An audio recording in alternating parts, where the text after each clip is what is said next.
देख रहे हैं द न्यूज और मैं रानी गुप्ता आपके साथ। इस वक्त की बड़ी खबर सामने आ रही है बिहार की सियासत से जुड़ी हुई। आपको बता दें कि बिहार में आज चिराग पासवान ने बीजेपी नेता और केंद्रीय मंत्री नित्यानंद राय से मुलाकात की है। आपको बता दें कि यह मुलाकात काफी ज्यादा चर्चा का विषय बनी हुई है, क्योंकि लगातार ये अटकलें लगाई जा रही है कि मोदी कैबिनेट में जो बदलाव होने वाले हैं तो चिराग पासवान को भी मंत्री पद दिया जा सकता है, मोदी कैबिनेट में शामिल किया जा सकता है। यानी कि सीधे तौर पर अब बिहार के जो दिग्गज नेता हैं चिराग पासवान, जो कि हमेशा लालू यादव के खिलाफ और नीतीश कुमार के खिलाफ बोलते हुए नजर आते हैं, वो जल्द ही एनडीए का हिस्सा हो सकते हैं। इसी के साथ ही कहा जा रहा है कि 2024 के लिए बीजेपी पूरी तरीके से तैयार हो चुकी है।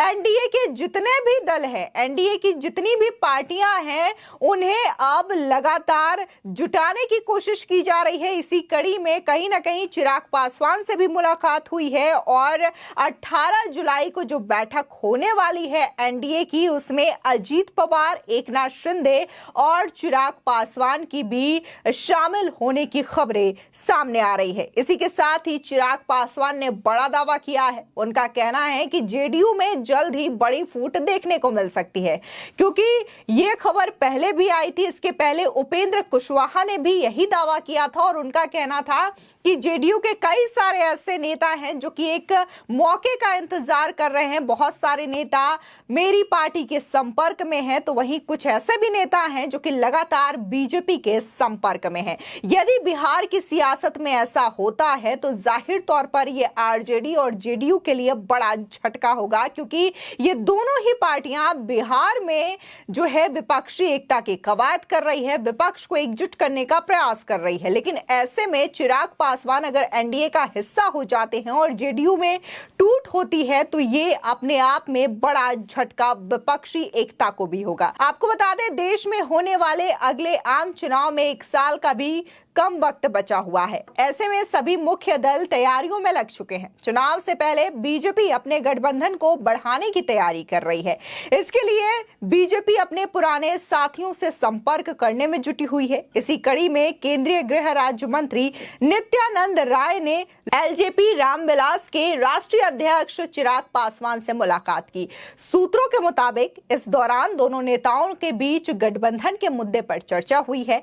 बिहार में एनडीए का विस्तार करने में नित्यानंद राय बड़ी अहम भूमिका निभा रहे हैं। वो लगातार घटक दल के नेताओं से मुलाकात भी कर रहे हैं। आपको बता दें, कहा जा रहा है कि दोनों नेताओं के बीच लगभग 45 मिनट तक लंबी बातचीत हुई है। मुलाकात के बाद केंद्रीय मंत्री नित्यानंद राय ने यह कहा है कि यह हमारा पुराना घर है। इस घर से मेरा संबंध बहुत पुराना है और अटूट है। यह संबंध हमेशा ऐसे ही रहने वाला है। हम दोनों भाई मिले हैं, जब मिलते हैं तो अच्छी खासी बातचीत होती है। रामविलास पासवान ने और बीजेपी ने देश को अपनी सेवा से खुश करने का काम किया है। चिराग से दोस्ती के सवाल पर नित्यानंद राय ने कहा कि हम लोगों की बात बिगड़ी ही कब थी जो कि दोबारा बढ़ने की बात आएगी। आपको बता दें कि जैसे ही नित्यानंद राय से चिराग पासवान ने मुलाकात की, उसी के बाद ही उन्होंने अपनी पार्टी की एक अहम बैठक बुलाई है और कहा जा रहा है कि इस बैठक में एनडीए में शामिल होने को लेकर के बड़ा फैसला लिया जा सकता है। नित्यानंद राय ने इस दौरान महागठबंधन पर भी जोरदार हमला बोलते हुए कहा कि महागठबंधन प्रधानमंत्री के काम और उनकी लोकप्रियता से घबराकर आपस में मेल मिलाप कर रहे हैं। वहां ना नीति है और ना ही नेता है। नित्यानंद राय ने यह भी कहा कि प्रधानमंत्री से उन लोगों को सीखना चाहिए। बीजेपी नेता ने कहा कि उधर विपक्ष एकजुट होने की कोशिश कर रहा है और पूरे देश की एवं बिहार की जनता एकजुट होकर 2024 में प्रधानमंत्री नरेंद्र मोदी को तीसरी बार भारी बहुमत से जिताने वाली है। उन्होंने कहा कि पूरा विपक्ष घबरा गया है।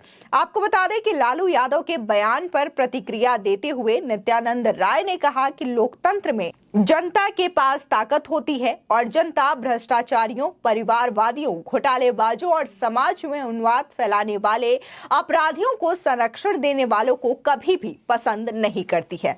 बिहार और देश की जनता विकास चाहती है, भ्रष्टाचार मुक्त बिहार और भारत चाहती है। पहले केंद्र जो सरकार थी और अभी भी जहां जहां विपक्ष की सरकार है, सभी भ्रष्टाचार में लिप्त हैं। उनको देश या राज्य की जनता से कोई मतलब नहीं है। सबको अपने पद से या भ्रष्टाचार पर पैसा वसूली करने से फुर्सत ही नहीं मिलती है।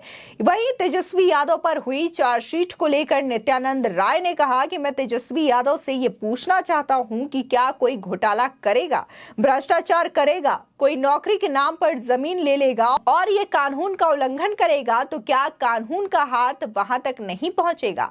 नित्यानंद राय ने कहा कि क्या ये भ्रष्टाचारी यही चाहते हैं कि कानून हम तक ना पहुंचे।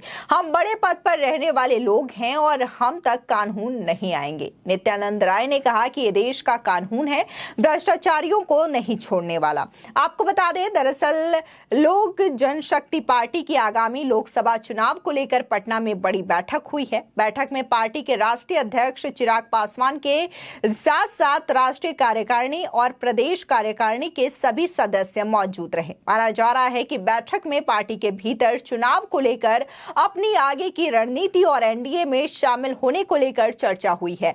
बैठक में पार्टी के नेताओं ने गठबंधन को लेकर कोई भी फैसला लेने के लिए चिराग पासवान को अधिकृत कर दिया है। वहीं सूत्रों के मुताबिक मीटिंग खत्म होने के बाद चिराग पासवान कभी भी एनडीए में शामिल होने का ऐलान कर सकते हैं। वैसे तो अभी तक चिराग पासवान और उनकी पार्टी राजनीतिक रूप से एनडीए की अघोषित सहयोगी के तौर पर काम कर रही थी। साथ ही चिराग पासवान ने खुद को बिहार में प्रधानमंत्री मोदी के लिए हनुमान भी करार दिया था। तभी से यह कहा जा रहा था कि चिराग पासवान हमेशा से उनका जो झुकाव है वो एनडीए की ओर है, बीजेपी की ओर से।